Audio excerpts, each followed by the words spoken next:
Okay, so we're here today to talk about how to manage diseases on an organic vegetable farm.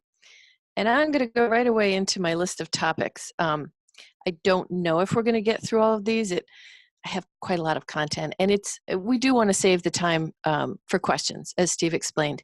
I did want to clarify that I'm not going to be monitoring the questions. Steve is going to see those, and then if there's sort of a critical mass on a topic, he's going to alert me.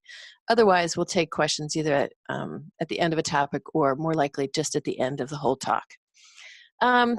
So I'm going to talk about, here's the list, black rot of brassicas, how to go about disease diagnosis and how to recognize diseases, hot water seed treatment, which is a technique we've used more and more over the years, sanitation, thoughts on that, cucurbit powdery mildew, employee education, and if there's time, Phytophthora rot, which is Phytophthora capsicum.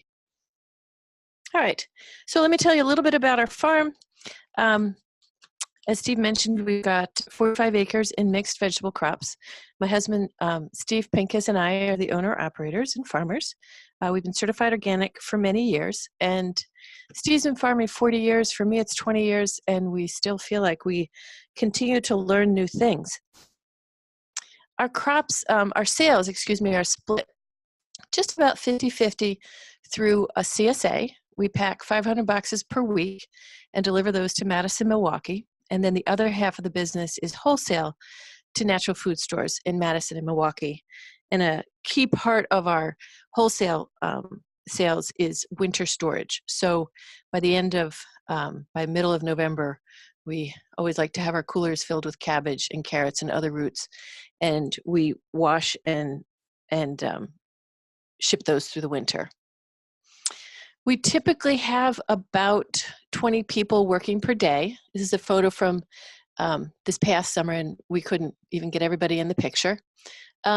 Of these people, now that it's the time of year that we're working on storage crops, we've got 5 people on payroll. And a big motivator for having those storage crops is, there's 2 motivators. One is it's very hard to get all your work done in our fairly short growing season. And we found season extension in any form is a critical part of having an economically viable farm, but it also keeps our best employees working. And so we've got 5 people still on payroll now, and those are managers and drivers. Okay, I'm going to move on to my first topic, which is black rot of brassicas. I just want to dive right in with one disease system. And in particular, this one. I chose this one because it's something we've struggled with over the years. We've tried some different techniques and feel like we've made some significant progress. It's also a disease that is going to be very common on most vegetable farms in the Midwest. And I think that a lot of you are going to recognize it and may already be dealing with it. So I'm going to go through this. I want to talk about symptoms. What does it look like? Then I'm going to talk about, what drives this disease. What strategies did we develop, and did they work or not? And that will pretty much cover it. Okay, so first step is to learn to recognize black rot. And this is a collard leaf, and it's showing absolutely classic symptoms of black rot infection. And if you look, let me see if my cursor works. If you look at these lesions at the leaf edge, typical black rot symptoms are these triangles that form at the edges of the leaves. Sometimes they're a little rounder, but something like this is really classic. If you look at them really closely, what's diagnostic is you are looking for black veins. So within this dead portion of the leaf, these veins are black. And there's other diseases where the veins are dark. They might be dark brown instead of black. But what's really diagnostic is these areas around the leaf where the tissue is still somewhat healthy, but you can see those black veins. And that tells you right there that you have black rot. It's not always at the leaf margins. Sometimes you'll see damage. You'll see disease start within the leaf, often at a point of damage, because if you have a wound, say from an insect bite, you can get introduction of the bacteria. This is caused by a bacteria, Xanthomonas.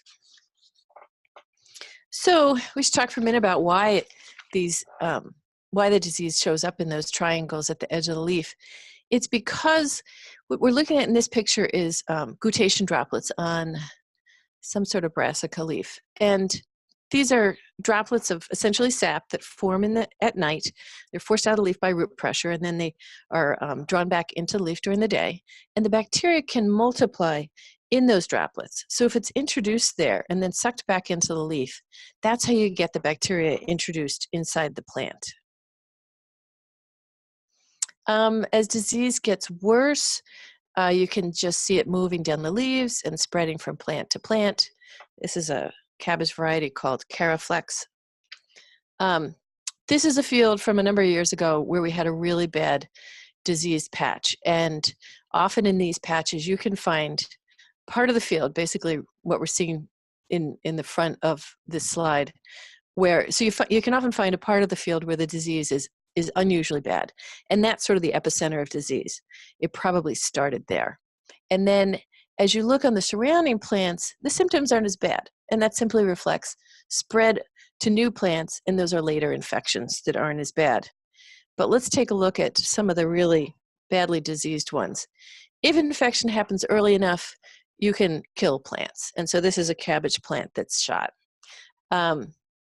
If you take a look at these dead leaves and break them off, what happens is the disease starts on those edges of the leaf, and then, like we're back looking at this one, and then moves down the leaf and can move down the leaf petiole and into the stem.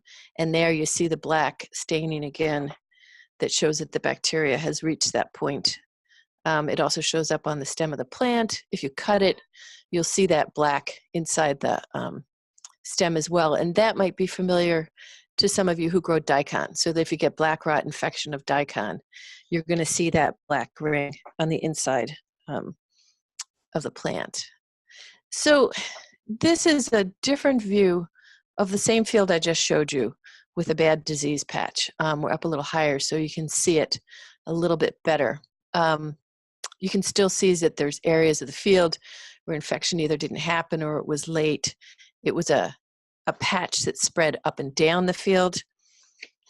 For us, cabbage is a very important crop because it's a storage crop. And if we are not careful and we put our cabbage into stores with bad black rot infections or other diseases, they rot in storage. So keeping our cabbage healthy is really important. And just about that slide, I'm going to come back to this picture a number of different times, so you'll see that one again. Let's talk about symptoms on other brassicas. For a lot of crops, it looks very much like I showed you on the cabbage. So collards and cabbage and broccoli and cauliflower, it all looks pretty similar. I'm showing you a picture of rutabaga because it shows up differently for rutabaga. This is the sample that I sent off for diagnosis to confirm what it was. And so I took a photograph. You know, I have some notes there so I can remember what I sent a sample for. You can see that many of the lesions have dried up, they're brown, they're dead. But let's take a look at that part of the leaf there. When I sent this off, I thought this was downy mildew. This just doesn't look anything like the other symptoms that I've already showed you. So it can display differently. And there's quite a few brassicas it infects.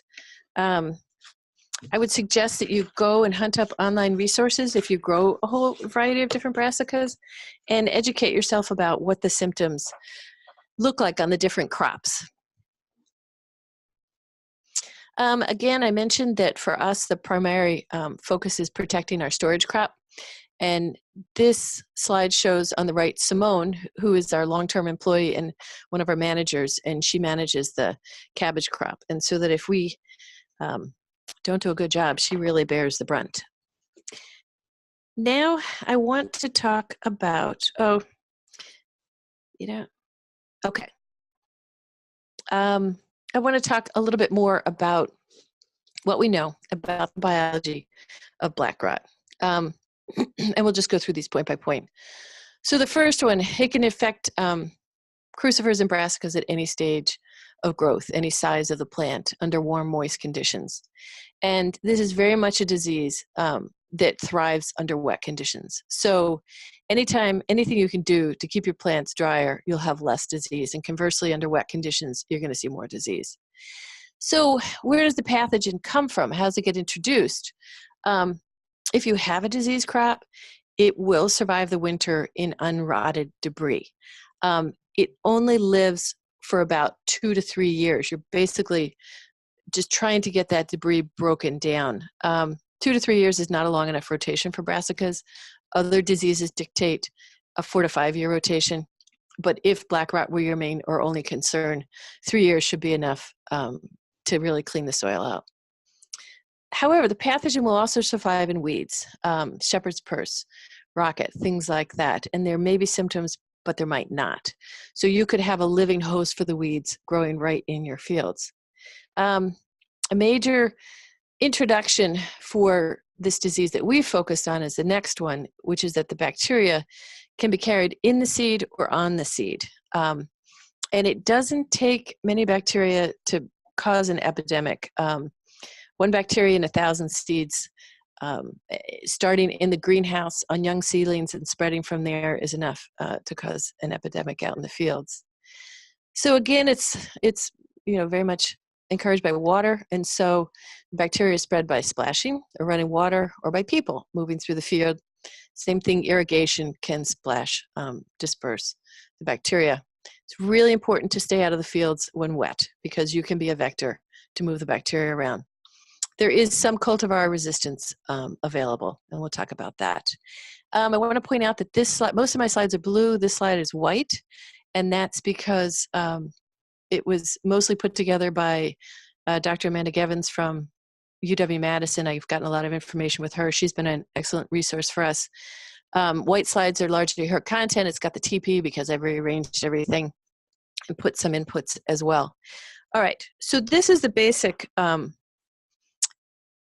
understanding that I wanted to share about the biology. And now we're back looking at this field again. This was 2015. And we've been trying to manage black rot for a couple of years. And when you have a field like this, and it was not the only one for that year, we realized, okay, this is a problem that we need to solve. And that taking the biology that I just talked about, what changes were we going to make? And here's a list of the things that we decided to try over the period of years since then. I'm going to work through each of these points, but you can take a look at this list. I'm just going to move on and we'll talk about them individually and the list will show up again.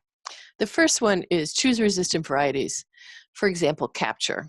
So wanted to share some resources on how to determine what varieties that you have available to buy, which ones have disease resistance to black rot or to other pathogens.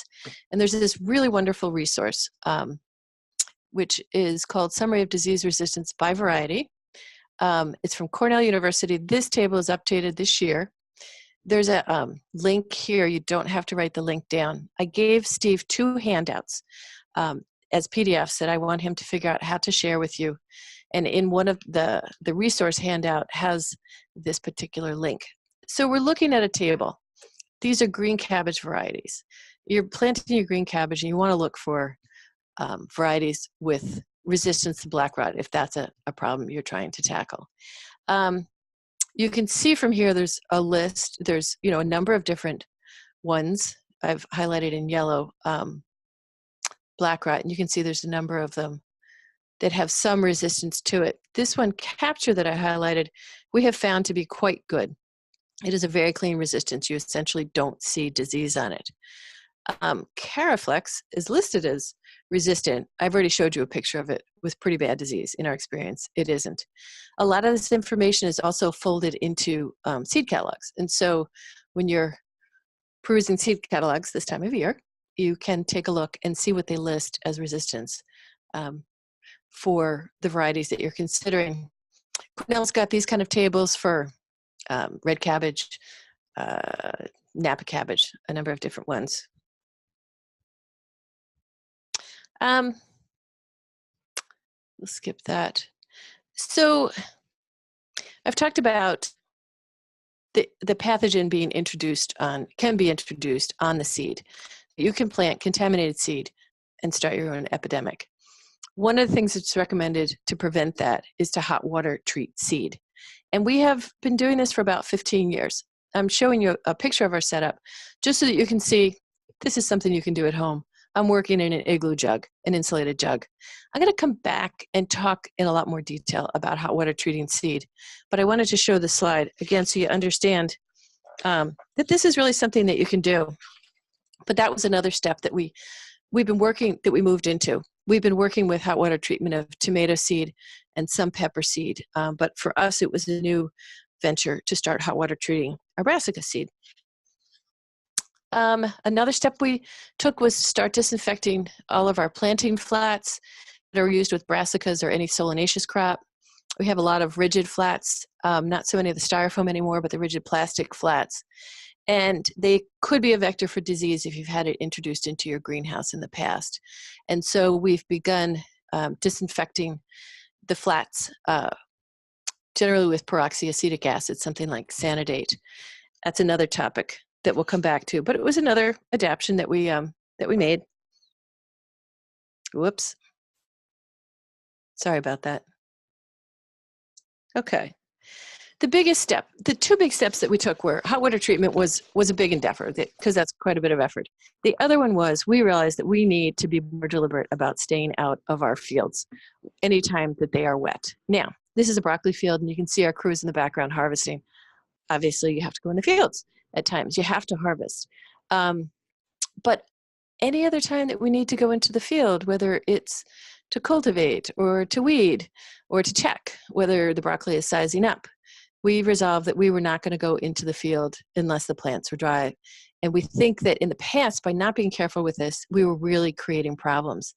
And in particular, we used to have a portion of our work crew would come at 6 a.m. And sometimes it's hard to figure out what to do with people at 6 a.m. And so we would just send them out to hoe the broccoli. But so often those fields were wet. And we realized with hindsight that we were just creating problems. Amanda Gevins has a story that she shares that was, she learned from a crop scout who was, one of his jobs is to scout cabbage fields. And he took his dog with him once. And the dog ran through the field. And then weeks later, he could see the trail of the dog because the field was wet. And the bacteria is grown in that water or in the glutation droplets. And as the dog runs through the field, he carried the bacteria through the field, infecting new plants. I did this 2 years ago. I went into my field to scout, thinking it was dry. I got in there and realized, no, there's still some moisture in the leaves. It's sort of cupped in the leaves. I got out of the field. A couple weeks later, I could see my trail. And there was black rot along that trail, and the rest of the field really didn't have much. So at this point, I do my scouting from the side of the field as well as I can. Okay, the next point is you want to protect seedlings in the greenhouse. Again, we talked about that you can start an epidemic in the greenhouse. These happen to be pepper plants, just ignore that. If you start disease in the field, it's going to spread with your seedlings and then you're going to take it out to the field. So you always want to protect the greenhouse. And what that means is don't bring disease from the field into the greenhouse. We have a long season of growing brassica transplants for a long season of transplanting. So there's a lot of opportunity. If disease starts out in the field, your workers can bring it into the greenhouse. So we do talk with our employees a lot about trying to train them about the problems with black rot. We do, if we have a bad episode of black rot, we have them wear these booties. This is our employee, John Fagan, modeling the booties. So suppose you have a really badly diseased part of the field and you have to rogue or you have to go in there for one reason or another. We wear these booties. They are reusable. We buy these from Gemplers. I think they're 25 or 35 cents a pair. They'll last for a while. We'll take them off, turn them inside out, have a pail of ones that we know are contaminated. This is an example of something where we really need that employee buy-in, but it's particularly useful for not moving disease into your greenhouse. Roguing is the idea that you'd find early signs of disease and get them out of the field without spreading it. This is a photograph of a beautiful field. And I took this photograph in mid-August because it was, you know, a nice photo, well weeded, healthy plants. I went back much later and examined those photos and realized, look, you can see the beginnings of black rot. It's there. It's there. Later in the year, started to show up. Wait another month. Whoops, wrong slide. And it's this field, the one that I've showed you a couple times already. If I had noticed those early infections, it would have been worth either getting those plants out of the field or flagging that area to be sure we didn't have any traffic through there. Inevitably, you're going to have to go into your fields with machinery, whether it's to cultivate or especially to chop a field when the crop is done. You want to chop pretty quickly after your crop is done so you can start that decomposition. What I'm showing here is a picture of the place that we've designated on the farm if you have to wash machinery because you're worried that it's contaminated with a disease. This is a spot, this is my husband's, one of his machinery sheds. You can see it's pretty close to the road. We've got water in the shed. We can stretch the hoses out, pull the equipment up here, hose off the equipment. What we're trying to do is get rid of soil, get rid of plant debris, get rid of sap. Those are the things that we're worried about carrying disease into another field. We are not trying to disinfect machinery because we don't really know how to do it. That's not an easy thing to do. This spot is good because it's away from the rest of our operations. Nobody is going to walk through the wash water and then carry it to a different place or into the greenhouse. And it's the edge of our farm. And when the drainage goes off here, it goes into the ditch and down the road. So that's a place that we've been deliberate about working. All right. So the next point is, how did this work out? We've talked about all these different efforts, and we feel that last year and this year, we had fully implemented all these efforts, and we feel like it made a profound difference in how much black rot we see on our farm. Last year, 2017, was a really great growing season. Just the right amount of rain, not too wet, a lot of good sunny days. We saw very, very little black rot. It did show up later in the field, but so late that it had essentially no impact for us. This year is interesting. 2018 was unbelievably wet for us, starting in June and essentially through the whole season. This is a photograph of a cabbage field in mid-October, and look at it. It is not covered in black rot.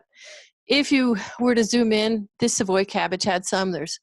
That's probably it down there. You know, by 2 weeks after this photograph, we still hadn't harvested this. There was spread within the field, but again, it was so late that it had no effect on the crop. Black rot's going to continue to show up. It's all a game of trying to delay spread and introduction to those plants so that you get a crop. All right. So this is back to our list of things that we tried, and we're happy with everything that we attempted to do. We're going to continue with those as we look to 2019. We're going to keep looking for more disease-resistant varieties, keep hot water treating seed, keep disinfecting the flats, greenhouse if possible. Everything we talked about, especially staying out of the fields when wet, that's been so important. Copper sprays, something like Cueva, have some effectiveness on black rot. They're fairly weak. It's not going to stop an infection because that infection is protected inside the plant. If you use copper sprays, the strategy is that you are protecting that leaf surface from new infections. We feel like we have used copper in the past, but we feel like all these other cultural approaches are really having a bigger impact on the disease. Would we use it again? Yes. If we had a crop that we wanted to protect and we had black rot spread it on the rest of the farm, we would spray that storage cabbage crop in hopes of delaying infection there. Things that we want to work on for next year are the 2 points at the bottom. We're just going to have to get quicker at plowing down and chopping up and plowing down our crops when finished. We feel like sometimes it's lingering a little too long. It's another source of infection. But also, the sooner you get it chopped down, the faster it's going to rot, and the faster those organisms are going to die. And I haven't spent a whole lot of time checking our weeds to see if they've got black rot. So that's something I'm thinking about looking at for next year. So that wraps up my black rot talk. And Steve, are there any questions I should answer or just move on? No, we're doing well. I think you can just continue on. Great. Okay. So this is called the disease triangle. And a lot of times people will start talks about plant disease with this kind of triangle.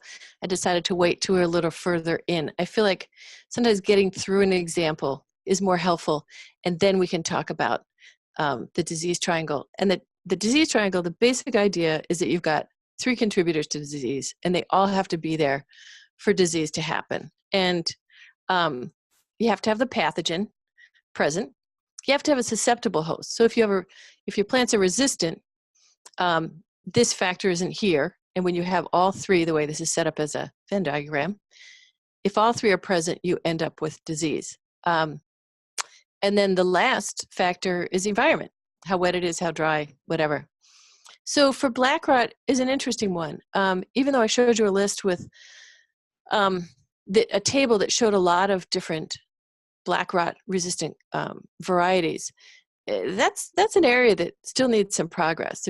Most of the varieties that we use are not strongly resistant. That's not our best avenue as yet to battle black rot. The favorable environment is one to work on. We can't control the rain. Obviously, we can control irrigation.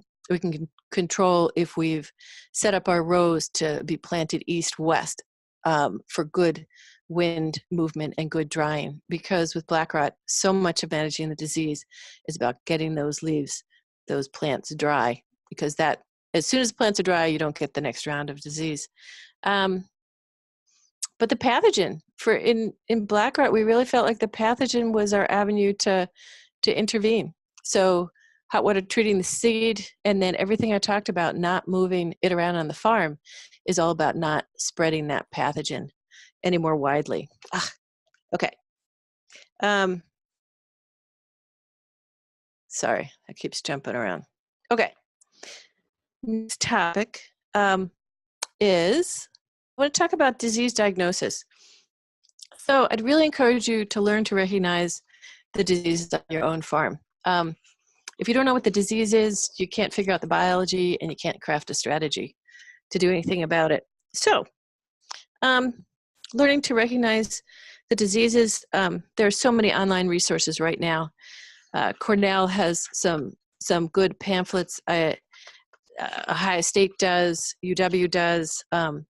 Depending on what you're interested in, North Carolina has really great information on sweet potatoes. If you're growing sweet potatoes, hunt around for your area and for your crops. I'd encourage you to sign up for any extension publications that are put out by your state. So in Wisconsin, we've got many things that we're subscribed to, but the 2 most valuable ones are the Department of Agriculture puts out something called the Wisconsin Pest Bulletin. And that comes out weekly. It's a report of disease reporting. It's a report that covers diseases that have occurred in the state, what the entomologist thinks are of most importance and whatnot. It's diseases and insects. And then our plant pathology department has a regular email list where they send out reports, and that's more detailed. It's what's been reported in the state for pathogens that get introduced, blown in on winds from the south. They're keeping track of that. They tell us if it's getting close. It's very helpful. If late blight's been reported in the state, you want to know how close is it to your farm. So I'd encourage you to seek out all sorts. There's so many online resources now, and there's just more and more developing. This photograph is the cover of a book called Diseases and Pests of Vegetable Crops in Canada. This is one of my favorite books. It's huge. It's over 500 pages. It is out of print, so you can't get it anymore, but you can download a PDF of this, and I put the link in that resources handout that I mentioned.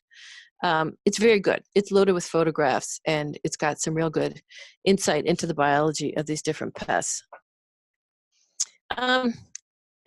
If you have a problematic disease, get it diagnosed. So collect a sample. and submit it to your local lab. In Iowa, it's called the Plant and Insect Diagnostic Lab. It's $20 per sample for Iowa residents. This information and links to their labs are in my resource handout. In Wisconsin, it's called the Plant Disease Diagnostic Lab. It's 20 plus. Most samples are 20, and then it's 25 for viruses and a few other samples, but most are 20. Again, the links are in the resource handout. And go there before you collect a sample and read their instructions on how to collect the sample and how to prepare it for mailing. What I want to do next is walk you through one sample that I sent in for diagnosis because I think it's a particularly interesting system. Okay, so this shows a volunteer tomato plant in spring in a field of spinach. So what you see at the bottom right are spinach leaves, and in the background as well. And then these tomatoes have come up. You can see bare ground. So these are tomatoes in row that have survived cultivation and didn't get weeded out. If I'm going to send a sample in for diagnosis and spend my $20, I take photographs. And I've got in my photograph, this is what I call the sample when I submit it to the lab. I give them a number. It's good to write down field number and date so that you know when this was submitted. So here's the reason I sent this in is you can see disease on this tomato plant. Jump forward. You see these spots on the leaves. This was diagnosed as a mixture of bacterial speck, which you see at top left, the symptoms, what they look like on tomatoes, and bacterial spot, which is on the right. These are two problems that we've struggled with over the years. They have showed up for many years on our farm, almost every year, and often in combination. So I'd send off a sample for diagnosis. It usually comes back with both as the result. They just often end up together. Let's think about this. Bacterial speck and bacterial spot are they are both bacterial pathogens, and like black rot, they are seedborne pathogens. So in the meantime, over the last 15 years, I've been hot water treating to try and prevent these diseases. Let's think about this volunteer plant. This volunteer plant, if it was diseased, obviously it was diseased last year, and that tomato rotted in place. And those seeds of that volunteer plant are inoculated with bacterial rot and bacterial speck. And when this comes up in my spinach field or pea fields, where we've seen them as well, any of these early fields, and our crew goes in there, we become the vectors for disease. Getting this diagnosed for me was really insightful because, as I mentioned, we struggled for many years with this. And when you have harvested tomatoes and they're covered in spots, you're starting to tell your crew, well, if there's a few, it's not too bad. But as tomatoes are covered with them, it really becomes unmarketable. So the reason this was insightful was we realized we're creating a problem here, and we just had to be more careful about what we planted into fields the year after tomatoes, because any crop where they can continue, and they will continue to emerge for quite a while. So peas, spinach, early lettuce, things like this, we simply can't use fields that had tomatoes the previous year because we're just going to create this problem. If the tomatoes come up as volunteers in plants that are going to get cultivation or not cultivation, but tillage, and are planted to crops where there's enough time for tillage to kill off the volunteers before your crop goes in, that's really the strategy that we switched to. I want you to think about this for a minute. We're talking about these volunteer tomatoes came from unharvested fruit that fell on the ground and rotted. When you think about rotations, you got to think about the adjacent fields too. Another conclusion that we came out of when we learned this is we never want our crew throwing anything out of the fields, but sometimes it's irresistible. There's something about that rotten tomato, and our crew just has to lob it into the next field, either because it's gross and they want to get rid of it, or they're trying to hit their friend in the next field. When you do that, you've just messed up the rotations for that next field. You've just taken that rotten tomato, which is essentially a disease bomb, and you've lobbed it into the adjacent field. So we don't want the disease, we don't want the volunteer plants, and we've really asked our crew to just stop throwing things out of the field. Seems like such a small and simple thing, but boy, getting people to change, and I just wanted to point that out because it was something that we think really helped. My last point about bacterial spot and speck is they're not completely gone, but we have pretty much cleaned up these two problems. They show up, but in much lower numbers. And I think all these things that we've talked about have been factors to help get this under control. All right. So my next topic is hot water treatment of seeds to control seedborne pathogens. As I've mentioned already a couple of times, you can bring diseases onto your farm on top of this, on the outer surface of your seeds, or deep within the seeds in cracks or underneath the seed coat. Hot water seed treatment is a way to clean up those seeds without, and the protocol is you heat them to controlled temperature for a controlled amount of time, and you get it just right so that you're killing the bacteria or the fungus or the virus, but you're not killing the seed itself. And so there's protocols for this. We started years ago with tomatoes. We've got about 15 years experience. Again, that was mostly bacterial speck and spot that drove us to that. Tomatoes are a pretty robust seed. We've never had a drop in germination. We've just never had problems with it. Over the years, we began to recognize that there were lingering problems with bacterial leaf spot. If you get bacterial leaf spot on your peppers, it's another seedborne disease. If you get bacterial leaf spot, it can be really devastating in a wet year. You can lose your entire crop. We had smaller episodes. I think there were more weakly pathogenic strains, but they were still causing problems. These three things that I've listed here, bacterial speck spot and bacterial leaf spot and viruses, all show up on both tomatoes and peppers. So it's not singly by crop. Peppers are a little more delicate in terms of hot water treatment. We still haven't had trouble with them. Brassicas are reported to be even more delicate. I've learned a lot from talking to extension scientists in different states. There's people in Ohio State who've done a lot of research with it, and in particular, an extension scientist out on the East Coast who holds hot water seed treatment clinics. He has precision equipment. The growers come to him with their seed. They do their hot water treatment, and then they go home. And so he's an unusually good resource because he's seen, he's worked with a lot of growers and who've handled a lot of seed. And he strongly thinks that these are the most robust, and that the brassicas are a little bit more delicate, that sometimes you will see a drop in germination. We may have once on, I think it was a red kale, but in general, we follow our protocols and it works. The other handout that I've given to Steve is my protocols for hot water treatment of seeds. And as I walk through what we do, all of that is in a 4-page handout. And that's what I've got down here. All right, so let's go back to the setup and let's talk through what we're doing. Here's my 3-gallon insulated jug. What's missing from the picture is that I am usually working in a sink, and I put a piece of foam insulation underneath it. It just helps insulate it that little bit more. You're going to be treating your seeds in this jug, and so you have to be ready. It really helps to get the temperature stable. I fill it with hot water, hot tap water, and then here's a jug of boiling water. So I fill it with hot tap water and boiling water a couple hours before I start. Get the temperature way up past what you plan to use, the temperature you plan to use. And I don't have a photograph of the temperature and time requirements. It's in that handout.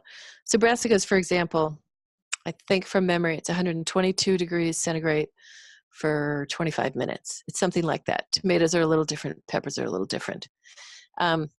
It's in the handout. But my point is that you're getting this jug up to temperature a couple hours in advance, so it's stable. And then when you're ready to start, you get the temperature maybe a degree above your target. You're ready. You have a a full kettle of hot boiling water ready on your stove. Again, you're working in your kitchen in the sink. I have a jug of cold water, because the easiest way, if you go past the temperature, the easiest way to bring it down is to just put a little splash of cold water in there.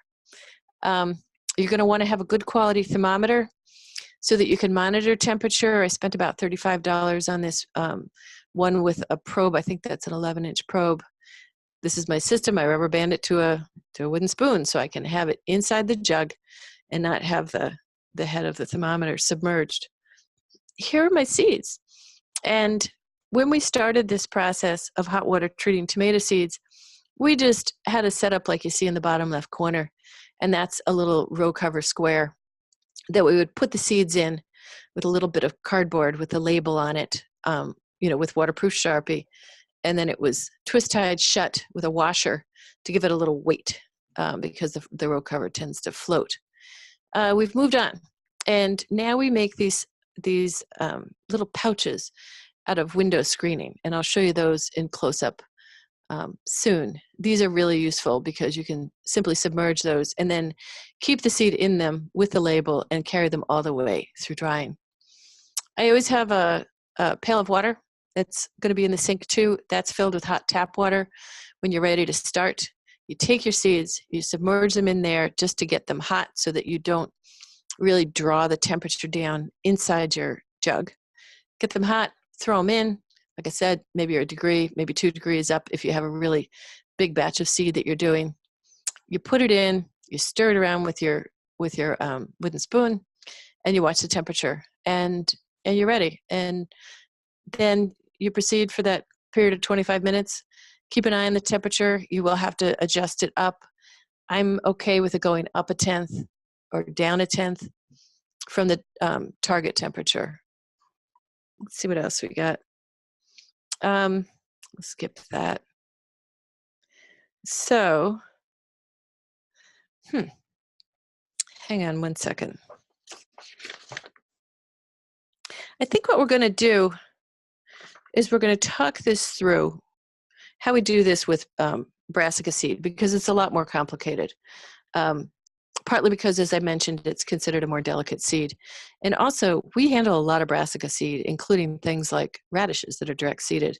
So it's a very big endeavor to hot water treat brassica seed as opposed to tomatoes, which all goes into flats and is physically a much smaller volume of seed. So again, our goal is to avoid the epidemics in the greenhouse. That's all that's about. Brassica hot water seed treatment.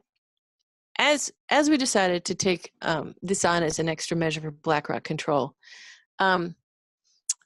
it's different than tomatoes. And the first step with the brassicas is to find out if the seed you've received has already been tested for black rot by the seed company. And it may not be the seed company you bought it from. So whether it's Johnny's or High Mowing, they raise some of their seed, but a lot of what they sell is raised by other companies like Bayho or whoever. So it's not Johnny's necessarily who's making the decision whether or not to hot water treat the seed. It's the company that developed that seed and grew it out. If that company, if we can get information that the seed has been tested and is considered disease-free at the limit that at the threshold that I've got listed in my slide, that's the industry standard. So if that's been done, I don't hot water treat that seed. How do you know if it's or not tested or not? I spent one season at the beginning of the season trying to get this information from all our seed companies, and it is it's a big job to get this all collected. So I have a chart. This chart is in your handout for hot water treatment. This is information that I collected in 2016. So potentially some of this is old, but this is the most current version I've got. And what I did was I've given you 4 seed companies and for a whole list of different brassica crops. I asked the companies the question, for this crop, is your seed that you sell tested for black rot? And let's take a look at the first column, Johnny's seed. And broccoli, their answer is yes, the seed is tested for black rot. The plus means it's also tested for black leg, which is a growing problem in the seed industry. I've never seen black leg. It's not common in this part of the country, but I was just collecting the information. So there you go. Johnny's policy is that for this whole list of crops at the top of the list, broccoli through lacinato, everything that they sell is already tested for black rot. That's great. I don't have to hot water treat any of that seed.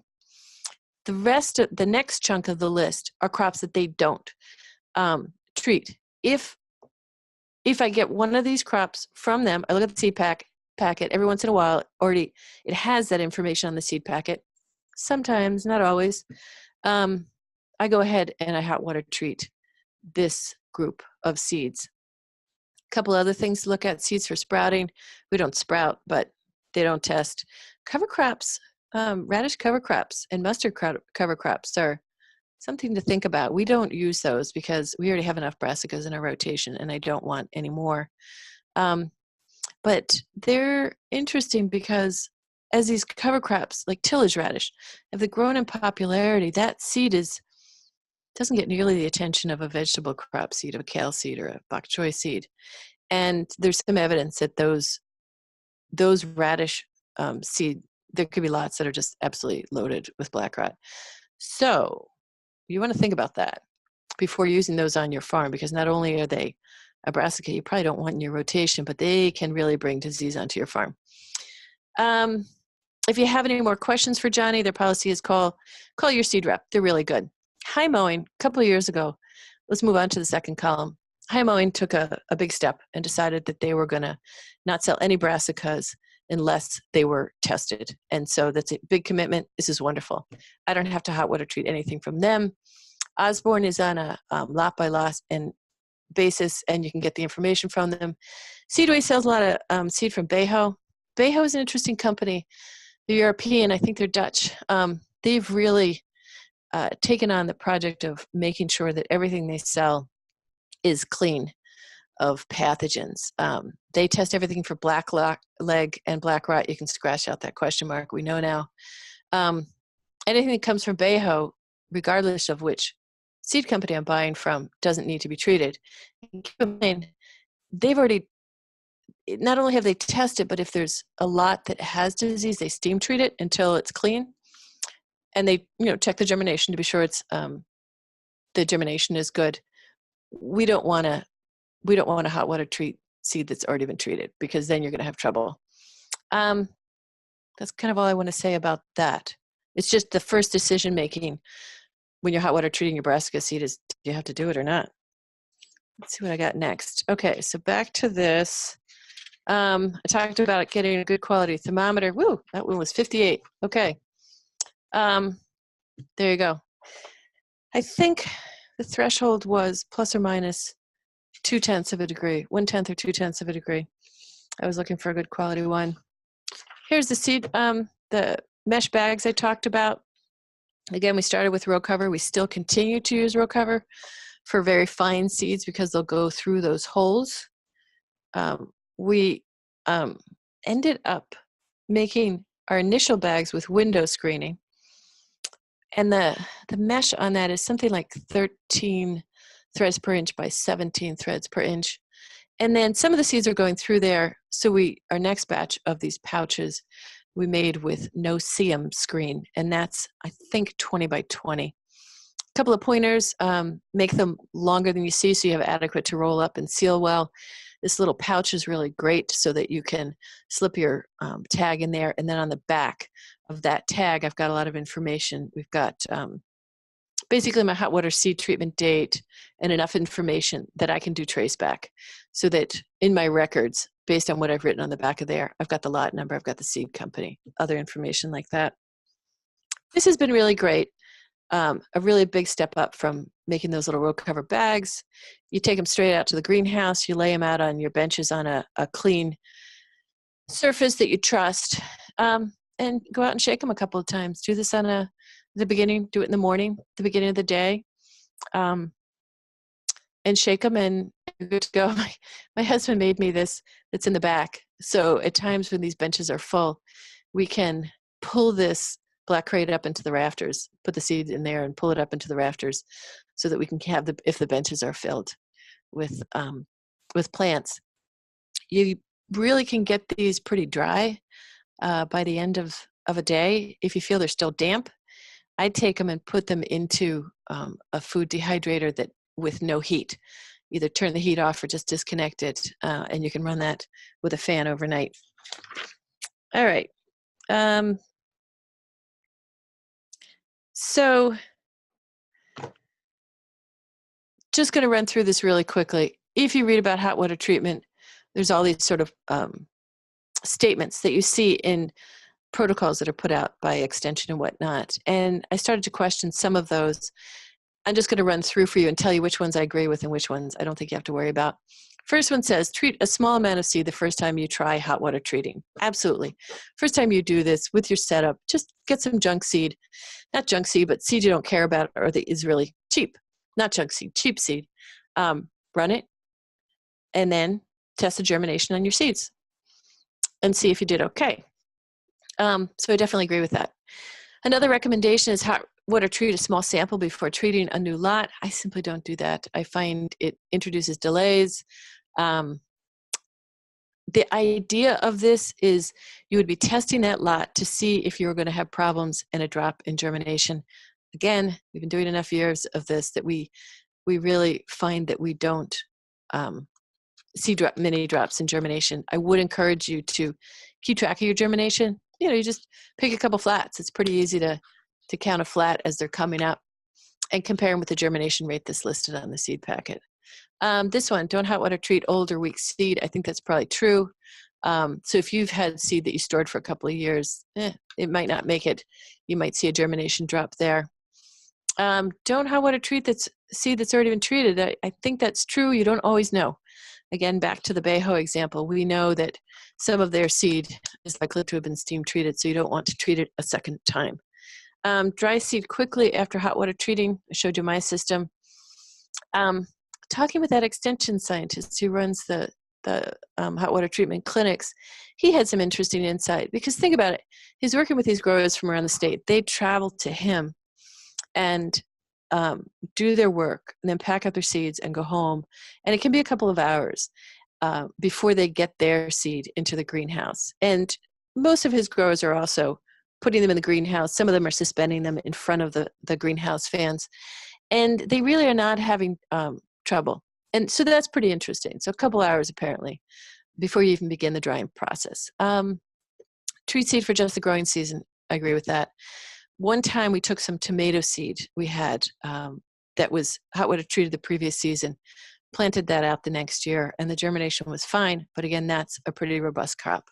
And so we simply we don't carry seed to the next year that's been hot water treated. We just don't expect anything out of it. All right, I'm going to talk about sanitation, sort of similar topic, and then after that we'll see if we've got questions. Okay, sanitation. We've been talking a lot about, are you going to have contamination with diseases on your farm? What can you do to clean those up? I also mentioned that we decided a few years ago to start being more deliberate about cleaning up our seedling flats. And here's a rigid plastic flat. We had a long stretch of time when we did not disinfect our greenhouse flats. We saw very little damping off, which is a big problem, but an expected problem if you don't disinfect your flats. And we simply weren't seeing it, and so we backed away from it. With the disease problems, the bacterial speck, the spot, the black rot, we've moved back toward disinfecting flats. This can become an enormous job if you're running a lot of flats through your greenhouse. So what we've been doing is disinfecting primarily with peroxyacetic acid, Sanidate, things like that. We started with a dip in a small tank. Your flats really have to be clean. Otherwise, all this potting mix or bits of, plant debris that are on the flats are basically going to consume your disinfectant. So you start with clean flats. But what we ended up doing that we have been very happy with is we decided that we were going to try fogging our flats instead of dipping them. And so our new system is we take our rigid flats and we put them in a truck box and we stack them in a way that they're not nested, that they're sort of off kilter in each stack so that you have minimal contact and access for a peroxyacetic acid fog to sort of penetrate that stack. We bought this fogger It's not that expensive, $260 plus shipping. We bought this a couple of years ago. I've got the name there in the upper right corner. A link to that website is in the handout, is in the resource handout. I'll show you the truck box we use in a minute. We usually fill this with a gallon. You just use the label rates on your product. They, like Sanidate is labeled for exactly this use. I've got this set up so you can see the plug, because we set this up and have an extension cord running out, so that when it takes about, at the highest flow rate, it takes about 20 minutes to empty this. And in the meantime, that peroxyacetic solution is bathing these flats. And, that certainly, hopefully, is as good as dipping it briefly in a tank of this stuff. Again, the extension cord is so that when we think the fogging is complete, we just pull the plug from outside the box. Here's one of the truck boxes we use. This is a smaller one. We've got one that's probably double the size of that. But you can pull the plug from outside, leave that truck box just closed up. And, the solution will sit there. It'll degrade. Sometimes we leave it a couple hours. Sometimes it's overnight. When you open that up, things will be wet. You got to let it air out. It's going to smell strongly of acetic acid, of vinegar, which is the breakdown product from the peroxyacetic acid. We have not tested this with test strips to see if the activity is high or not. But again, these things are labeled for this use. So that's our new way of disinfecting flats. We like it a lot. Greenhouse disinfection. We use our greenhouses for a lot of different things. We're starting our plants there, and then at some point we switch this particular greenhouse over to curing onions, which bring a lot of soil into the greenhouse with them, and then eventually over to squash curing and storage for some things like butternuts. And the butternuts, if they rot, basically will coat these bench tops with goo, which is really hard to clean off. And so as we move, not the onions, but as we move the squash in, we cover the greenhouses with plastic. You can see there's wooden stakes there to support the crates and allow a little bit of air movement underneath. And also the wooden stakes in pairs allow you to slide your black crates, just makes it easier. We do not put and then when the crop is done and the greenhouse is empty, we can just fold all this up and we're not contaminating the bench tops. With onions, we don't put down the plastic. We want really good airflow. So we want the open benches underneath. At the end of the season, you just got to get all that soil either blown off or shaken off. We have started using the fogger in the greenhouse. Honestly, we don't know if that 1 gallon is doing anything effective. But we're going to continue to play around with that as a way to clean up the greenhouse. Again, you got to start with clean surfaces. The soil isn't going to the peroxyacetic acid isn't going to penetrate a soil clump and do anything effective. Okay, so where are we at on time? I think that's all I had to say on that. Steve, are we okay with questions, or should I keep barreling along? Yeah, actually, the main question that you haven't covered yet is on mildew, which I believe is your next topic, right? Okay. Yeah. So then, yep, and we're at just about 10 after 8, so 20 total minutes left, and it'd be nice to wrap this up in 10 minutes. Do another 10 minutes of questions if we can. All right. Yeah, it's going to be tough to cover all this. Okay. So the questions are on powdery mildew. Then I won't skip ahead to employee education, which was my next favorite topic, but we'll do powdery mildew. Okay, so powdery mildew of winter squash and pumpkins. This is another one that you've probably all seen. If you grow pumpkins, winter squash, zucchini, it shows up pretty much every year. The photograph on the right, your plants turn white. You can see the mildew on the tops of the leaves and also on the bottom, like you see in the left picture.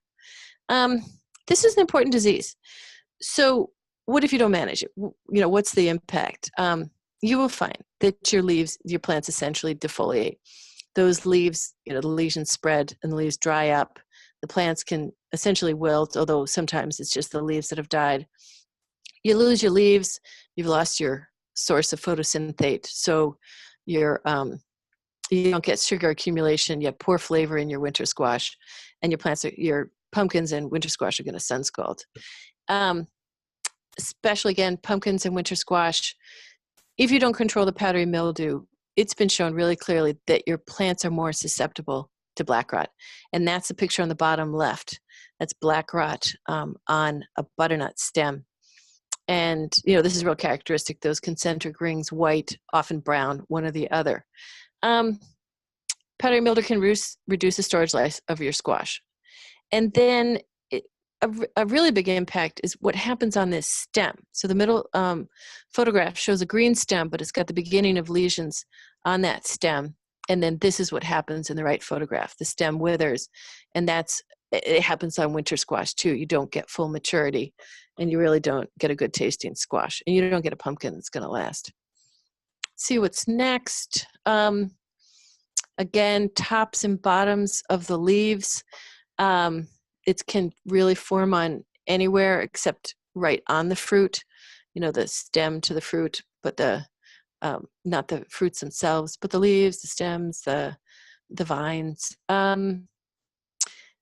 This is, in contrast to black rot, this is a disease that blows into the state. It doesn't tend to overwinter here. There's still some concern that it might overwinter in volunteer plants, so that if you have volunteer pumpkins, you just shouldn't let them grow. Because you could harbor powdery mildew in there and have an early introduction to your farm. Otherwise, you're basically waiting for it to blow into the state. And it's a little different. They need wet conditions for the spores that are formed on those leaf surfaces. First of all, you need dry conditions for those spores to release and spread through your field. So anything that looks like this, those spores on a dry, windy day are going to pick up and move and spread your disease. But then when they land, they need humid conditions to form. They also prefer low light intensity, which is why you're often, this is covering the whole plant, but the first signs of disease are almost always underneath the canopy because of that low light intensity conditions. So this is one of my fields. This is what it looks like if you let it get out of control. We got our pumpkins. A lot of them have green stems. They don't all, and this is not ideal. This isn't really what you want. I don't want to spend time on this slide. It's one of Amanda's. It was, again, just to make the point that with a map that it blows in. This is another one that it's useful to go look at the Cornell website tables of disease resistance by cultivar. And you can see there are so many. This is yellow highlighted for winter squash varieties. There's so many that they've incorporated powdery mildew resistance into. And there's some really good options out there. This is one called butternut. It's a type of butternut called GWS 6823, developed by Johnny Seeds. Look at the surrounding fields and look at this plant. These plants, they have powdery mildew. It's really low. This resistance is really strong resistance. Look at the surrounding ones. This is pretty much defoliated. Over here, they still have some leaves, this late in the season, close to harvest. Even that kind of canopy can be enough not to protect from sun scald, but to provide photosynthate in your squash, might still taste good. So our management decisions for powdery mildew, really hunt up and evaluate varieties with powdery mildew resistance. Here's a list that we started with maybe 4 or 5 years ago. Here's our list now. It's not all of our varieties, winter squash varieties that we grow, but they're interesting ones. For butternuts, Metro, PMR stands for powdery mildew resistance. Metro from Johnny's is our workhorse. It's sort of a intermediate resistance or a tolerance. They will lose some leaves, but they produce really great tasting fruit. It's enough resistance to get that. The one that I showed in the photograph, the 6823, we grew it for years, didn't really like it, didn't like the taste enough. The fruits were a little small. It had some other disease problems. We ended up dropping it. Nutter butter from High Mowing has some good powdery mildew resistance. It's a lot like Metro in terms of levels of resistance. This one's cures a little more quickly, and the fruits are a little bit bigger. So these two in combination are good because we can start to ship these and then move over to ship these. We still grow Waltham. It doesn't have any resistance. They're such tough plants. They still produce. So that's butternuts. Acorn types and whatnot. We used to grow, the Tip Top is a green acorn with good resistance. Those green fruits seem to always send scolds, and I have switched over almost completely to this collection. They are not resistant, but Jester, Carnival, and Festival are all vigorous enough that they produce well for us. Sugar Dumpling is another one with very good powdery mildew resistance, very tasty fruit. We have some trouble with squash vine borers and somewhat with bacterial wilt. So those are some of our decisions on which varieties we've been finding work well. And there's, in this area, they keep coming up with new varieties. So keep an eye on those tables and catalogs. I want to talk about organic materials, organically allowed materials that you can spray for powdery mildew control. I want to talk in particular about one experiment that we did in 2014 that we felt worked pretty well. We got out early in the season. Again, this is a pathogen that blows into the state. You got to be watching for it. And we started our sprays in early August, which is early, and that's good. And my husband came up with this mixture, and each of these components, you can tank mix them. They each contribute something different. Regalia is giant knotweed extract, and this is something that's supposed to essentially boost the plant's immune system. You get it out there. It doesn't work right away. It takes, they think, about a week for the beginnings of that resistance to manifest itself. So this is something he included to boost the plant health. Potassium bicarbonate, this Millstop product, is supposed to have some powdery mildew control. And then this is a biocontrol. He was looking for a leaf colonist, so something that would be a biocontrol agent that could sort of colonize the leaf and be an antagonist. So we tried that 2014, and this was the result. And for us, this is great. Look at this field. This is a pumpkin field, not a winter squash. Look at the color on those stems. This field includes multiple varieties, some with powdery mildew resistance, some not. For us, this is just really great. Again, this is something we made up. This is not an experiment. There's no control. We didn't replicate it. I will tell you that since then, we have never managed to have all of these on our farm in stock at the same time and get this started so early in August. Millstop alone seems to have effectiveness. That's good. I mean, we always strive to repeat this, and we will. Yeah, it was very encouraging. I encourage you to try it. Amanda Gevins has been doing some research. She's been doing replicated trials over a couple of years at Hancock, and she's included a couple of potential materials for organic growers among other treatments that are strictly, for conventional growers. She's had some control on pumpkins, controlling powdery mildew with sulfur. She would use this product. Some control with copper, this product. I don't know that we could use either of these, but we've got other products for sulfur and copper. And her best results were a combination of these. Not necessarily significant differences, but in some cases a reduction in disease, and in some cases an increase in yield. Okay, so we might be out of time before we go to questions. What do you think, Steve? Yeah, well, I mean, we've still got some time. I guess we might as well make a announcement right now that if you've got questions for Beth, you should get them in the chat box now before we do run out of time. Cool.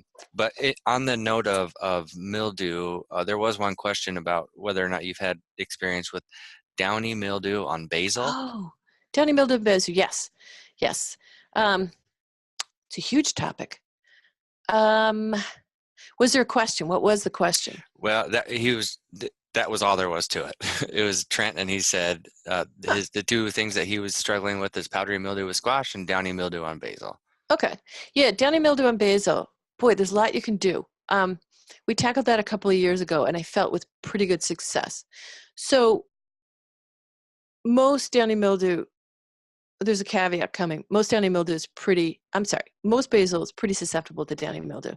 So your average varieties that you get in the catalog are really susceptible. There's been a couple of them on the market with a little bit of tolerance, in particular Eleonora, it just is a delay of disease. There's one company that's released something with better resistance. I haven't tried it yet, and I can't remember the name. What we found, the way we continue to have basil for our CSA boxes is we've switched to a system where we don't expect repeat harvest out of our later plantings. So instead of putting 2 or 3 plantings in and trying to get repeat harvest through the season, we do expect repeat harvest of our first crop, because downy mildew on basil is another one that has to be introduced. It doesn't overwinter. It tends to come in on plants that have been brought in for like greenhouse sales in garden centers. So you go to farmers markets and you see it on the plants. You go to the garden center, it's on the plants. That's how it tends to come into the state, although there are other sources, and it can blow in. It does blow in too. So that's why the early crop, we can get a couple of cuttings, because it's rarely, the downy mildew is rarely around yet. What we've switched to is downy mildew is so very sensitive to humidity on basil. So if you can keep from having a big canopy, a big lush canopy, the downy mildew really isn't going to develop. So for our later plantings, we'll put in now 5 plantings, 6 plantings, and we will harvest them. Generally, we cut the whole plant, so that if you've got your rows and there's enough spacing and you're cutting before the canopy really closes, you can cut this really beautiful plant. You probably haven't even weeded it because they're so young. Maybe you've tractor cultivated it. And we find that we can get a harvestable basil. I'm very interested in trying the new resistance that's out. And that came out of, I believe, the breeding program that's being conducted in New Jersey. And then they've been doing most of the breeding in the US. And then I wish I could remember the name. Oh, man. Sorry.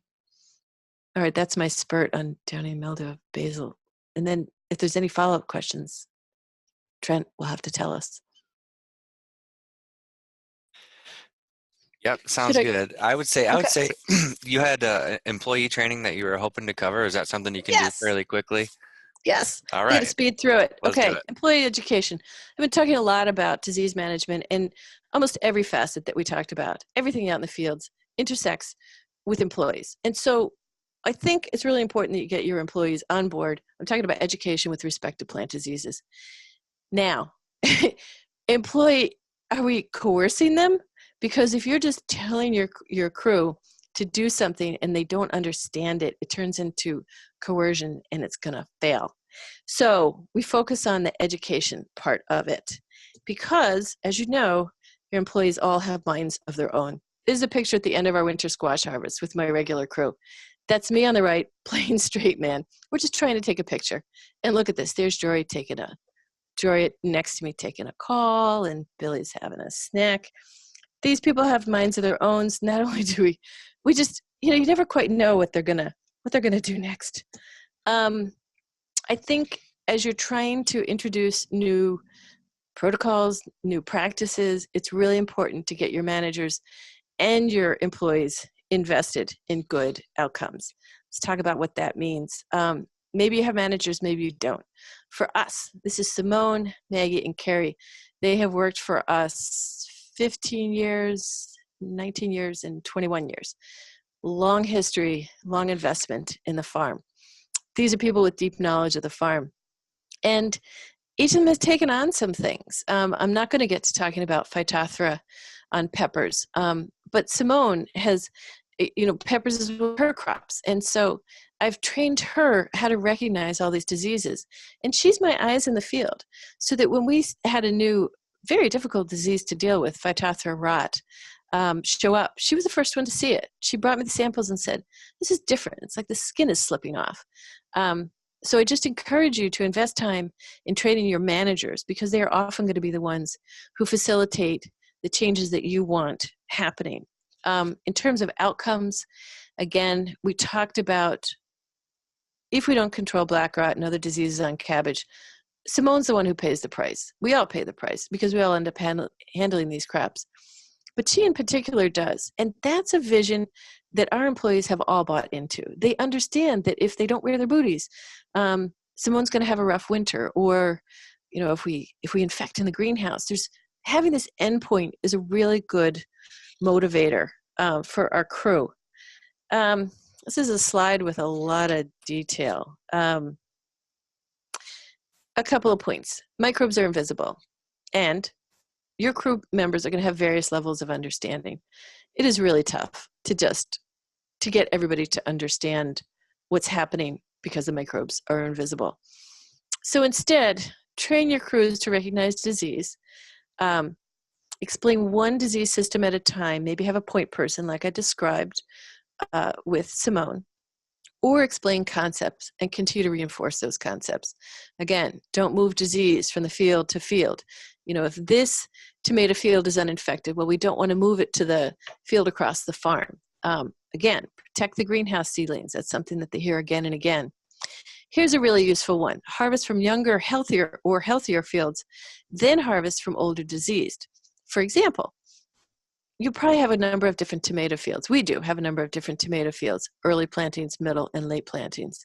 And as they come in production and mature, the diseases that show up as those plants mature, like, septarial leaf spot and early blight, they will show up first in those older diseased fields. So if you're harvesting from multiple tomato fields and you come out at the beginning of the day and everybody's got on their clean clothes, you don't start in the disease field, harvest there, and then move to the healthier field. You start in the healthier field, move to the disease field, then everybody goes home at the end of the day and hopefully comes back in clean clothes.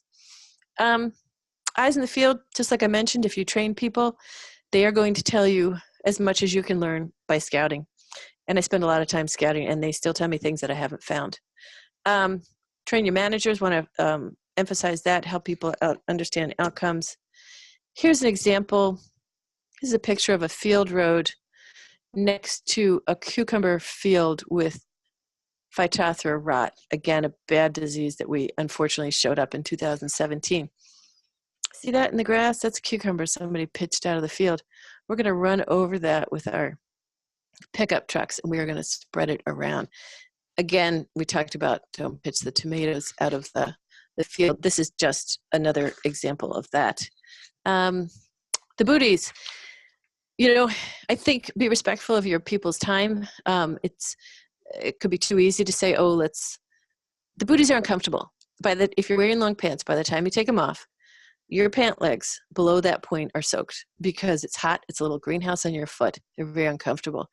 And I have found that I think that the thing that I can say that will inspire confidence in my crew about my judgment, the one phrase that's most effective is, we don't need to wear the booties because they're so uncomfortable. This is not something to deploy if you don't really need it.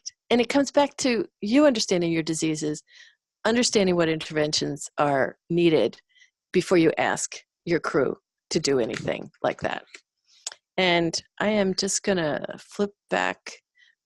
I don't know. Well, that's it. I think we'll just end with that picture.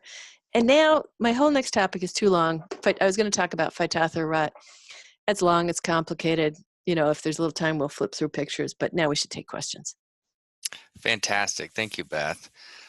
So yeah, last chance to get your questions in the chat box. It looks like I'm pretty sure you were detailed enough on all the topics you covered that we have not had any new questions here, except Eric does have one about tomatoes, and we didn't cover tomatoes much. So his question is, can tomato plants be tilled into the soil after the season is over, or is it best to remove the plants from the area? It is absolutely best to till them into the soil if you're working outside, because where would you take them? And you would take them someplace on your farm. I have had plants that I rogue, not tomatoes. Well, yeah, usually not tomatoes. If you're going to commit to roguing something, for example, that black rot, cabbage early symptoms, you got to take it someplace on your farm where rainwater isn't going to wash the spores into another field. It is really difficult to remove your plants from a field. You're a lot better off keeping those plants in that field, tilling them in, getting them rotting, and respecting your rotations. That's my opinion. It's very hard to remove your plants. Now, in a greenhouse setting, a hoop house setting, which we don't use, that's a different matter. And I think you could make an argument for hauling all of your foliage out of those greenhouses at the end of each season. Again, we chose to not, we looked very seriously at building hoop houses, because if you're having trouble with tomato diseases, because you're growing your tomatoes outside, it's a really viable option to move into hoop house production. It's just not one that we chose, although I think about it again every year. Okay. Good. So related to that, I'm curious then if you're handling diseased fruits or vegetables and you don't want your crew to throw them out of the row or the field they're in to the next one, what would be good management practices? Do you have a separate compost? Do you have a burn pile that you take things to, or what is it that you do with that kind of material? Well, they're going to end up handling a lot of disease material in the field. You know, you go to pick that pepper, it looks great, and then you find, technical term here, you find it's a gusher once it's in your hand. You drop it on the ground, you get rid of it, you just don't throw it, you know, at your friend in the neighboring field. So that's in the field. And again, you're counting on getting these things to rot in the field. However, you're going to have harvested vegetables that you don't discover the disease until you're watching them back in the pack shed. And we have the world's biggest compost pile. It's not a compost pile, it's a cull pile. We throw things in there. There's certain things we'd never throw in there. We never throw potatoes in there because they could carry late blight to the next year. That cull pile is essentially static. We don't turn it. We don't do anything to it. Every couple of years, and it kind of dwindles on its own. Every couple of years, if we want to get rid of it, we take it, we put it in a manure spreader, and we take it to a hillside. We spread it on the hillside, and it's one where it's not going to run down the fields into production fields. And the reason is that coal pile is filled by definition with disease, every diseased vegetable. There's no place safe to put that without introducing disease into a field, a production field, and messing up your rotations. Yeah. We do encourage people to wash their hands. There aren't many diseases where we say, oh God, we better disinfect the knives and the crates. Phytophthora capsicum is one. Very early black rot is another. We just try and disinfect everything that touched that. Does that cover your question? Yeah, I think it does. Yep, that was good. Okay. Cool. Well, Beth, that does take us right to the end of our time now. Okay. So Eric says, thanks for the great presentation. Carl says, thanks for the great presentation. And so do I. That was wonderfully detailed. A lot of great photos, a lot of great info. And by the way, everyone, just as Beth was mentioning earlier, she did give me a few resources. So everybody here that's logged in and has listened to this live presentation, I'll be sending you that in an email, her resource handouts. Along with a survey to give us a little bit of feedback. And if you're listening to this or watching this recording, we should have this available as a link on our website with that recording. So look for that at the practicalfarmersofiowa.org website. Any closing thoughts, Beth, on this topic or on anything else? Boy, no, I wish I could have gotten to my next topic, but that's life. Yeah, we'll have to have you back for another one. But thank you, everybody, for tuning in tonight. And Beth, this was fantastic. I certainly learned a lot. And I think a lot of people did. So we really appreciate you taking the time to do this. And hopefully we'll see you around. Okay. Thanks for the opportunity.